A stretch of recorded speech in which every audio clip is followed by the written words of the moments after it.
আমরা প্রায় প্রত্যেক দিনই শুনি যে মেয়েরাই মেয়েদের শত্রু হয়। এই কথাটা যখন একটা মেয়ে বিয়ের পর শ্বশুরবাড়ি যায় তখন যেন আরও সত্যি হয়ে ওঠে।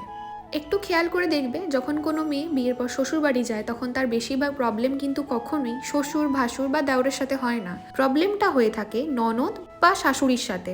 যতই শাশুড়ি বা শ্বশুর মুখে বলুক না কেন যে তুমি আমাদের বাড়ির বউ নয়, তুমি আমাদের কাছে আমাদের বাড়ির মেয়ে, তোমাকে আমরা মেয়ের চোখেই দেখি, কিন্তু তবুও বিয়ের পর ঠিক তারা যেন বুঝিয়েই দেয় যে তুমি কখনোই তাদের বাড়ির মেয়ে হয়ে উঠতে পারবে না। যেমন তাদের কাছে তাদের বাড়ির মেয়ে যা খুশি পড়বে, যেমন খুশি করে সাজবে, জব করতে চাইলে করবে, কিন্তু সেম জিনিসটাই যখন তুমি করবে তখন তোমার বেলায় কিন্তু হাজারটা প্রশ্ন, এবং তখনই যেন একটা দ্বন্দ্ব শুরু হয়ে ওঠে।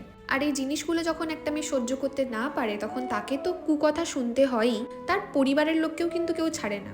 এই ধরনের শাশুড়িগুলোকে আমার একটা কথাই বলার আছে, ভাবতে হবে না আপনার বৌমাকে আপনার বাড়ির মেয়ে, শুধু এটুকু দেখবেন যে আপনি যে কষ্টগুলো সহ্য করেছেন সেগুলো যেন আপনার বৌমাকে আর সহ্য করতে না হয়।